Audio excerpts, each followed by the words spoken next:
नमस्कार, आप देख रहे हैं हमारी खास पेशकश धन दौलत। मैं हूं साक्षी बत्रा और आज का ये शो मदर्स डे स्पेशल है। वैसे तो हर दिन ही मदर्स डे होता है क्योंकि माँ एक ऐसा शब्द है जिसके बिना हमारी जिंदगी अधूरी है। आमतौर पर हम मदर्स डे के खास मौके पर अपनी माँ को फूलों से, केक्स और कार्ड से नवाजते हैं, लेकिन इस बार अपनी माँ को आप दे सकते हैं उनकी सेहत और वित्तीय सुरक्षा का एक खास तोहफा। कीजिए कुछ ऐसा निवेश जिससे उनका वित्तीय भविष्य और भी मजबूत बन सके। तो इस मदर्स डे पर आप अपनी माँ के लिए ले सकते हैं 5 चुनिंदा वित्तीय तोहफे। जानने के लिए देखिए ये खास रिपोर्ट।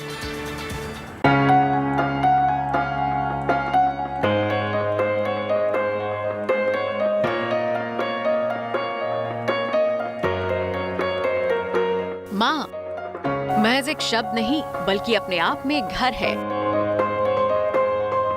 पूरा संसार है। माँ की गोद में सिर रखते ही दुनिया भर की टेंशन झट से गायब हो जाया करती है। आज हम आपको वो 5 फाइनेंशियल गिफ्ट्स के बारे में बताएंगे जिसे चुनकर आप अपनी माँ की खुशियों को पंख दे सकते हैं। महिलाओं का गोल्ड से लगाव जग जाहिर है, लिहाजा आप गोल्ड ETF या सॉवरेन गोल्ड बॉन्ड में निवेश कर अपनी माँ को एक बढ़िया गिफ्ट दे सकते हैं। गोल्ड ETF में ना तो मेकिंग चार्ज का खर्चा है और ना ही सोने की शुद्धता को लेकर सवाल। अगर आप सोने के जेवरात खरीदते हैं उस पर 8 से 30% मेकिंग चार्ज भी देना पड़ता है। वहीं गोल्ड ETF खरीदने पर 0.5% ब्रोकरेज और पोर्टफोलियो मैनेज करने के लिए सालाना 1% चार्ज देना पड़ता है। यही नहीं, गोल्ड ETF को बिना किसी परेशानी के तुरंत खरीदा और बेचा जा सकता है। कई गोल्ड ETF ने तो बीते 1 साल में 9% से ज्यादा का रिटर्न दिया है।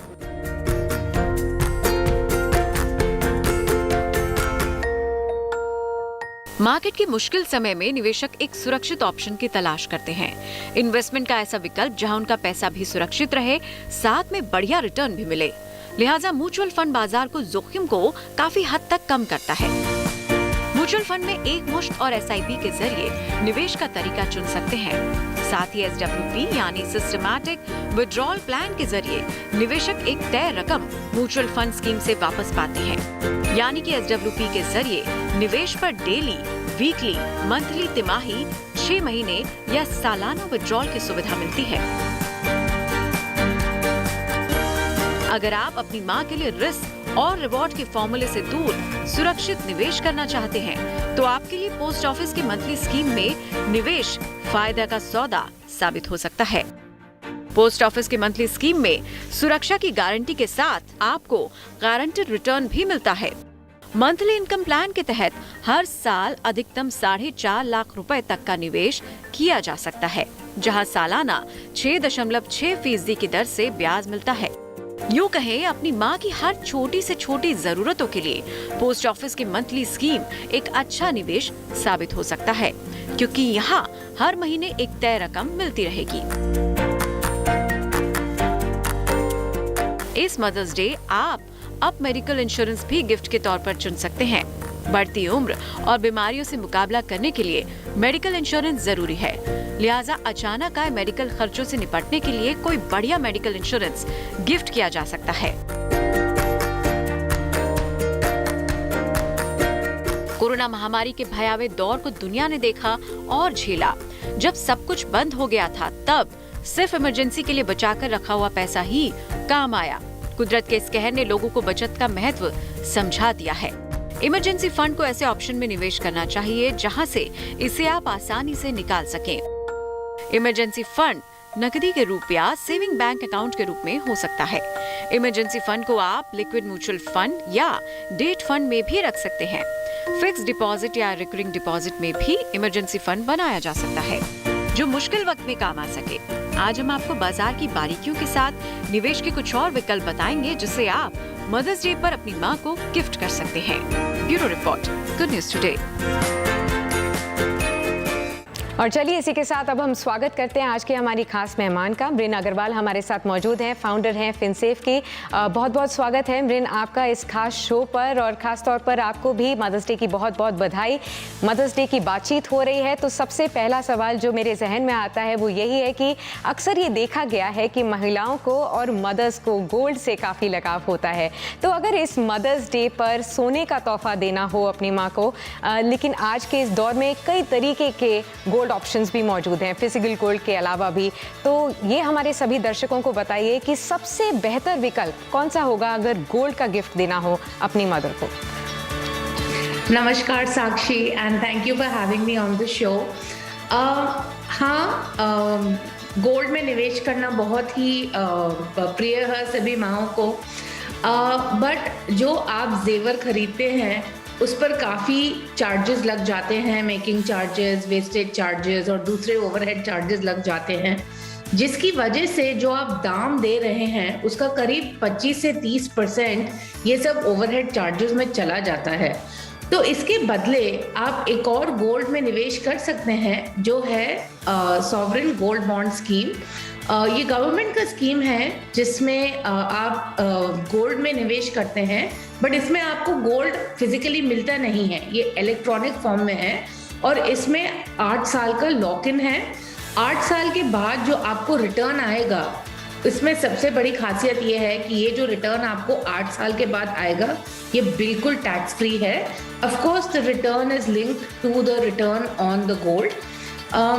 साल में आपको 2.5% का एक इंटरेस्ट भी मिलेगा, वो 2.5% टैक्सेबल है। तो ये एक ज़्यादा बेहतर तरीका है क्योंकि ये ज़ीरो कॉस्ट है, और दूसरा जो आपको गोल्ड का रिटर्न आ रहा है 8 साल के बाद में वो बिल्कुल टैक्स फ्री है। इसमें आपको स्टोरेज या चोरी होने का कोई डर नहीं है, और ये बहुत आसान है इन्वेस्ट करना। ये आप अपने बैंक अकाउंट के ज़रिए इन्वेस्ट कर सकते हैं। बिल्कुल, सॉवरेन गोल्ड बॉन्ड्स एक अच्छा ऑप्शन हो सकता है जिसे आप चुन सकते हैं। इस मदर्स डे के मौके पर आप डेफिनेटली सोच विचार कर सकते हैं। जैसे ही अगली किस्त लॉन्च होगी सरकार के द्वारा सॉवरेन गोल्ड बॉन्ड्स की, आप उसमें निवेश कर सकते हैं। मृन, देखा गया है कि अक्सर फाइनेंशियल एडवाइजर्स जैसे आप म्यूचुअल फंड्स में भी निवेश करने की सलाह देते हैं बेहतर रिटर्न्स के लिए, डाइवर्सिफिकेशन के लिए। तो अगर हम मदर्स की बात करें, ज़्यादातर मदर्स, अगर 60+ मदर्स की हम बात करें, तो क्या उनके लिए भी म्यूचुअल फंड एक सही विकल्प हो सकता है निवेश के लिए, कंसिडरिंग कि अब जो लाइफ एक्सपेक्टेंसी है वो भी काफ़ी बढ़ गई है। तो ऐसा नहीं है कि 60 इयर्स के बाद इमीडिएटली उनको ज़रूरत पड़ेगी, और म्यूचुअल फंड्स अगर इक्विटी में भी निवेश करते हैं तो 10 से 20 साल का भी उनके बाद काफ़ी सारा लॉन्ग टर्म के हिसाब से भी उनके पास ऑप्शन रहेगा। सोच सकते हैं ज़रूर, बट उनको ये ध्यान में रखना है कि इसमें रिस्क ज़रूर है। इसमें आपको कोई रेगुलर रिटर्न या कोई फिक्स रिटर्न नहीं मिल रहा है। तो अगर रिस्क लेने के लिए तैयार हैं तो सर्टेनली सोच सकते हैं। एक्चुअली मैं कहूँगी कि अगर आप म्यूचुअल फंड के बारे में सोच रहे हैं एंड आप सोच रहे हैं कि 60 साल की उम्र में इसमें निवेश करें, तो आई फील कि बैलेंस फंड एक ज़्यादा बेहतर ऑप्शन रहेगा क्योंकि इसमें रिस्क थोड़ा कम होता है प्योर इक्विटी फंड के ज़रिए मुकाबले में। सो आई विल सजेस्ट कि बैलेंस फंड अच्छा रहेगा। ठीक है, तो अगर 60+ मदर्स के लिए आपको म्यूचुअल फंड्स में निवेश करना है तो बैलेंस फंड्स में आप निवेश कर सकते हैं। इसमें रिस्क भी बैलेंस्ड होता है और ज़्यादा सेफर होता है अगर आप full on equity mutual funds में निवेश करने के बजाय इसमें अगर निवेश करें तो। मृन, ये भी देखा गया है कि मदर्स को अक्सर ये लगता है कि उनके पास एक रेगुलर इनकम का कोई सहारा नहीं है, तो कुछ ऐसे विकल्प भी बताइए जिसमें निवेश करके लोग अपनी मदर्स के लिए एक रेगुलर इनकम जनरेट कर सकते हैं। बहुत सारी स्कीम्स हैं। एक तो post office monthly income scheme है, आरबीआई फ्लोटिंग रेट बॉन्ड है। अगर वो महिला सीनियर सिटीजन है तो सीनियर सिटीजन सेविंग स्कीम्स भी अवेलेबल है। पीएम वाया वंदना योजना जिसमें आपको एक पेंशन मिलती है वो भी अवेलेबल है। तो ये 3-4 तरीके तो हैं ही। फिक्स डिपॉजिट के अलावा ये 5 स्कीम हैं जिसमें आपको एक रेगुलर रिटर्न मिलेगा, एक रेगुलर इनकम मिलेगी और इन सब में आपको एक फिक्स्ड गारंटीड रिटर्न मिलेगा। ओके, तो तमाम स्कीम्स यहाँ पर बताई जा रही हैं जिसमें निवेश कर सकते हैं और आप एक रेगुलर इनकम भी पा सकते हैं और मदर्स के लिए ये काफ़ी अच्छा ऑप्शन भी माना जाता है। एक फिक्स्ड रेट ऑफ रिटर्न भी है तो आपको सेफ्टी भी है, किसी तरीके का ज़्यादा रिस्क भी नहीं है और ज़्यादातर ये गवर्नमेंट फंडेड स्कीम्स होती हैं तो सिक्योरिटी भी इसकी बढ़ जाती है। और अब बात करते हैं हम हेल्थ के ऊपर। अक्सर हम लोगों को लगता है कि हमारे पेरेंट्स की हेल्थ अच्छी रहे, तो जब हम मदर्स डे पर बात कर रहे हैं और मदर की हेल्थ की बात कर रहे हैं, आजकल के ज़माने में हम देखते हुए जा रहे हैं कि हेल्थ केयर एक्सपेंसेस लगातार बढ़ रहे हैं। स्पेशली पिछले 2 साल में जब हमें कोविड-19 का सामना करना पड़ा है, हमने ये बहुत करीब से देख लिया है कि हॉस्पिटल बिल्स और जिस तरीके से प्रॉब्लम्स आती हैं हेल्थ केयर को लेकर, उससे ज़्यादा लोग अब इंश्योरेंस की इम्पोर्टेंस को भी समझने लग चुके हैं। तो और बढ़ती उम्र के साथ ये और भी ज़रूरी हो जाता है। तो अगर हम इस बात देखें कि किसी को अपनी मदर के लिए हेल्थ इंश्योरेंस का तोहफा देना हो तो वो कैसे चुन सकते हैं अपनी मदर के लिए एक सही हेल्थ इंश्योरेंस? कौन सी बातों का यहाँ पर ध्यान रखना होगा? एक्चुअली अगर आप देखेंगे तो महिलाएं ज़्यादातर हेल्थ इंश्योरेंस नहीं लेती हैं और ये कारण ये है कि उनको लगता है कि as long as the prime earner which is their spouse is insured तो कोई प्रॉब्लम नहीं है। बट ऐसा तो नहीं है कि महिलाओं को कोई बीमारी नहीं होगी, राइट? सो सबसे पहले तो ये बहुत ज़रूरी है कि हर महिला के पास एक हेल्थ इंश्योरेंस होना बहुत ही ज़रूरी है और आजकल के बढ़ते कॉस्ट को देखते हुए एक अच्छा अमाउंट होना ज़रूरी है। एवरेज मैं देखती हूँ 2-3 लाख रुपए का ले रहे हैं लोग हेल्थ इंश्योरेंस, बट जो ज़रूरत है वो है एटलीस्ट 5 से 10 लाख रुपए का, क्योंकि अगर आपको कोई भी बड़ी बीमारी होती है तो किसी भी बड़ी बीमारी को ट्रीट करने का कॉस्ट 5 से 10 लाख रुपए आता है। तो सबसे पहले तो ये है कि आपको राइट अमाउंट ऑफ इंश्योरेंस लेना चाहिए। बहुत सारी पॉलिसीज़ हैं, थोड़ा मुश्किल है डिसाइड करना कि कौन सी पॉलिसी लें, बट जो बहुत ज़रूरी है वो ये है देखना कि पॉलिसी में एक्सक्लूजन क्या है। इसका मतलब है कि पॉलिसी में क्या नहीं इंक्लूडेड है, उसके हिसाब से ही प्रीमियम बनता है। दूसरी बात जो आपको बहुत इम्पोर्टेंटली देखनी है कि अगर कोई सब लिमिट है पॉलिसी में, तो मतलब जैसे रूम रेंट कैपिंग या फॉर एग्जांपल कंज्यूमेबल्स के ऊपर किसी तरह का सब लिमिट नहीं होना चाहिए। जितना ज़्यादा इंक्लूजन होगा, जितने कम सब लिमिट होंगे, उतना ही प्रीमियम ज़्यादा रहेगा। बट आपको ये सोच के चलना है कि ये बहुत ज़रूरी चीज़ है हमारे लिए और इस चीज़ के ऊपर आपको खर्च करना ही पड़ेगा, कितना भी लगे। एज अ फाइनेंशियल एडवाइज़र मैं अगर आपसे पूछूं कि आज जो भी मदर्स हमारा ये शो देख रहे हैं उनको आप क्या राय देना चाहेंगी मदर्स डे पर वो अपना और अपने वित्तीय जो सुरक्षा है और वित्तीय सेहत है इसका ख्याल वो कैसे रख सकती हैं? अगर आप स्टेप बाय स्टेप ये बता दें उनके लिए क्या ज़रूरी चीज़ें हैं फॉलो करना वो आज से ही शुरू कर सकती हैं।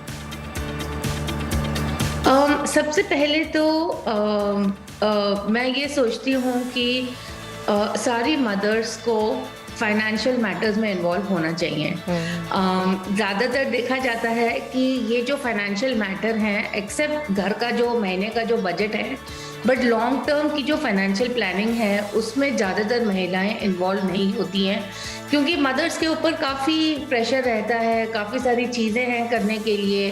तो कभी कभी ना ये जो looking after financial matters becomes low priority, but ये एक्चुअली आपकी सेहत के लिए बहुत बहुत ज़रूरी है, क्योंकि पैसे के बिना तो जी नहीं सकते हैं।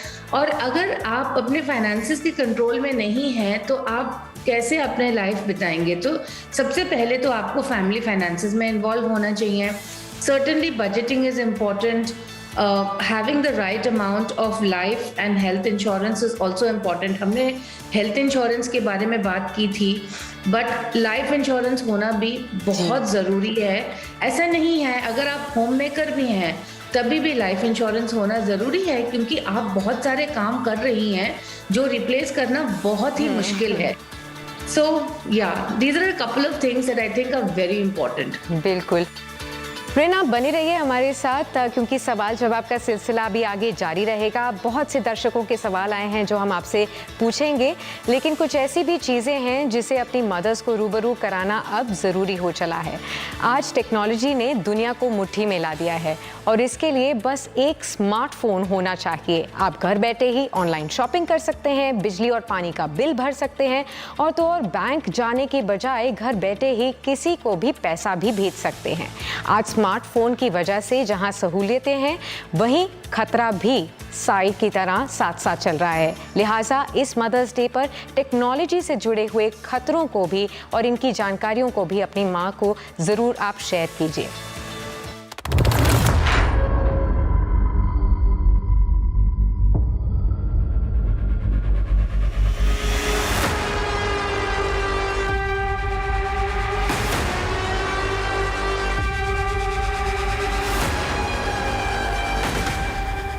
ट्रेन से लेकर मेट्रो और घर से लेकर बाजार तक आज हर कोई इंटरनेट की दुनिया में गोते लगाता दिखाई दे रहा है। बस एक क्लिक और आप निकल पड़ते हैं डिजिटल दुनिया के सफर पर।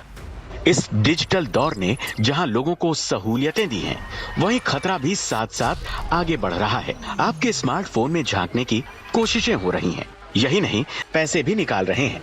साइबर फ्रॉड के टारगेट पर आम लोगों के साथ साथ सीनियर सिटीजन और वो महिलाएं भी होती हैं जिन्होंने नया स्मार्टफोन चलाना सीखा है, जो बैंकिंग से लेकर ऑनलाइन ऑर्डर तक कर रही हैं। लिहाजा जालसाज फोन पर लोक लुभावने ऑफर्स के जरिए उन्हें टारगेट करते हैं। अनजान लिंक भेजकर उनके बैंक खातों में सीधे सेंध लगाने की कोशिश करते हैं। साइबर फ्रॉड से बचने के लिए कुछ जरूरी कदम उठाने की जरूरतें हैं। साइबर एक्सपर्ट की सलाह है कि सबसे पहले मोबाइल में सेफ्टी लॉक का इस्तेमाल करें। अपना पासवर्ड किसी के साथ भी शेयर न करें। किसी को भी ओटीपी न बताएं। बैंकिंग के लिए किसी अनजान से मदद न लें। एटीएम के इस्तेमाल के समय सावधानी बरतें। किसी भी अनजान लिंक पर क्लिक बिल्कुल न करें। फोन में गैर जरूरी ऐप के इस्तेमाल से बचें। साल 2020 के एक आंकड़े के मुताबिक भारत में 18 से 34 साल के करीब 40% लोग स्मार्टफोन इस्तेमाल करते हैं, जबकि 50 साल से ज्यादा उम्र के सिर्फ 10% लोग के पास स्मार्टफोन है। डेलॉयट के 2022 ग्लोबल टीएमटी की एक रिपोर्ट के मुताबिक भारत में साल 2021 तक मोबाइल फोन के 1.2 अरब यूजर्स थे। इनमें से 75 करोड़ स्मार्टफोन का इस्तेमाल करते हैं।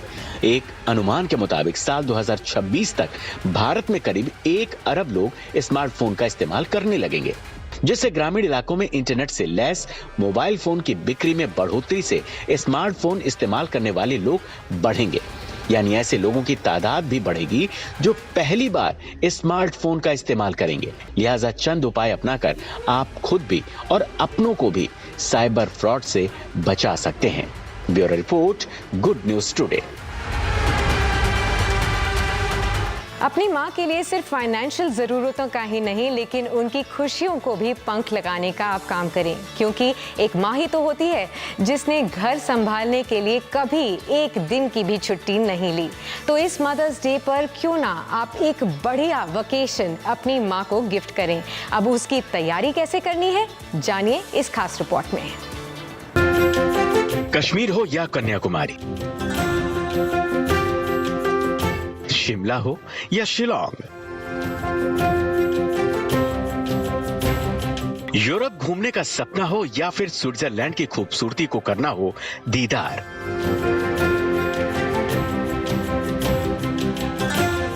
हर किसी की ख्वाहिश होती है कि वो साल में कम से कम एक बार छुट्टी मनाने अपनी मनपसंदीदा डेस्टिनेशन की ओर जरूर जाए। अगर छुट्टी मनाने के लिए यही स्पेशल गिफ्ट अपनी माँ के लिए प्लान किया जाए तो कितना बेहतरीन आइडिया होगा ये, क्योंकि एक माँ ही तो है जिसने घर संभालने के लिए कभी एक दिन की छुट्टी भी नहीं ली। लिहाजा आप इस मदर्स डे पर आप उनके लिए एक शानदार सा वेकेशन प्लान तैयार कर सकते हैं, जो उनके लिए एक बढ़िया गिफ्ट होगा। इन्वेस्टमेंट एडवाइजर कहते हैं कि वेकेशन के लिए बचत किसी दूसरी फाइनेंशियल टारगेट को पाने की तरह है। लिहाजा समय को ध्यान में रखकर म्यूचुअल फंड को चुनना चाहिए। अगर 3 महीने से कम में छुट्टियों पर जाना है तो लिक्विड फंडों में निवेश करना चाहिए। अगर वेकेशन पर जाने के लिए 3 महीने से ज्यादा का वक्त है तो अल्ट्रा शॉर्ट टर्म फंड में निवेश करने की सलाह दी जाती है। अगर आप मदर्स डे पर अपनी मां को विदेश घुमाने की प्लानिंग कर रहे हैं तो ये मानकर चलें कि पर पर्सन कम से कम 1 लाख रुपए की जरूरत होगी। इतने खर्च तक में कई टूर ऑपरेटर विदेश घूमने का ऑफर दे रहे हैं। Singapore, Bangkok, Kathmandu, Bhutan, Malaysia या मॉरिशस जैसी जगह 1 लाख में घूमा जा सकता है। 3 साल बाद विदेश घूमने के लिए फंड के लिए अगर 1 लाख रुपयों का इंतजाम करना हो तो हर रोज की 75 रुपए की बचत करनी होगी, यानी महीने की 2250 रुपए की बचत। इस बचत को बेहतर म्यूचुअल फंड स्कीम में SIP करना होगा। SIP की अनुमानित रिटर्न अगर 15% सालाना हो तो 3 साल बाद SIP की वैल्यू 1 लाख से ज्यादा की होगी। मदर्स डे पर अपनी मां के लिए अगर छुट्टियों का प्लान बना रहे हैं तो अभी से छोटे छोटे निवेश शुरू कर दें ताकि उन्हें तोहफे में उनकी मनपसंद जगह ले जाया जा सके। Bureau report, good news today.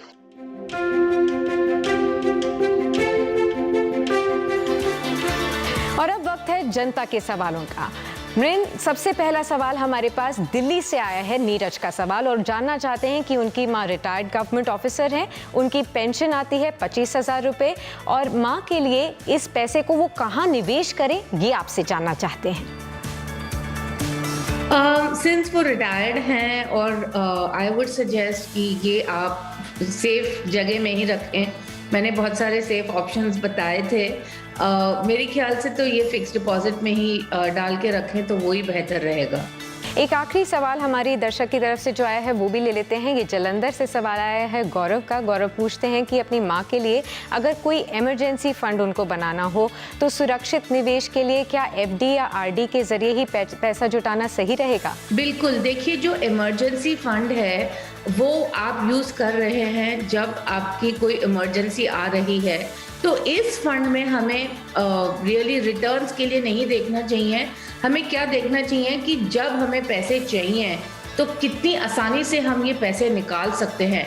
So actually I would say कि 25% जो आपका इमरजेंसी फंड है उसका 25% आप सेविंग्स अकाउंट में रखिए और जो बैलेंस अमाउंट है आप फिक्स डिपॉजिट में रख लीजिए। चलिए, इसी के साथ मृन, मैं आपको बहुत बहुत शुक्रिया कहना चाहती हूँ हमारे साथ इस खास शो में बने रहने के लिए और हमारे सभी दर्शकों के सवालों के जवाब भी देने के लिए। साथ ही मदर्स डे के मौके की एक बार फिर से आपको बहुत बहुत बधाई। Thank you. चलते चलते आपको इस हफ्ते की बड़ी खबर के बारे में बताते हैं, जो है LIC का IPO, जिसे लेकर निवेशकों में गजब का उत्साह देखा जा रहा है और इसे एक शानदार रिस्पांस भी मिला है।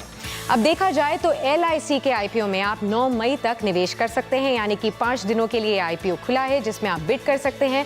IPO के पिछले 3 दिनों में ही प्रदर्शन काफी बढ़िया रहा है। शुरुआत के 2 दिन में भी LIC का IPO 100% से भी ज्यादा सब्सक्राइब होता हुआ दिखा। इसके अलावा अगर हम अलग अलग कैटेगरीज की भी बात करें तो पॉलिसी होल्डर्स के हिस्से में 3.63 गुना सब्सक्रिप्शन मिला है। LIC के कर्मचारियों के लिए जो रिजर्व रखा गया था हिस्सा, उसमें 2.75 गुना सब्सक्रिप्शन हो चुका है। वहीं रिटेल निवेशक के कोटे में 1.11% सब्सक्रिप्शन देखा गया है। आपको बता दें कि IPO में खुदरा निवेशक के लिए 35% शेयर रिजर्व रखे गए हैं, 15.8 लाख शेयर LIC कर्मचारियों के लिए रखे गए हैं और 2.2 करोड़ शेयर पॉलिसी धारकों के लिए रिजर्व रखे गए हैं। चलिए, आज के लिए बस इतना ही। अगले एपिसोड में हम एक और नए मुद्दे के साथ हाजिर होंगे। आप बने रहिए गुड न्यूज टुडे के साथ।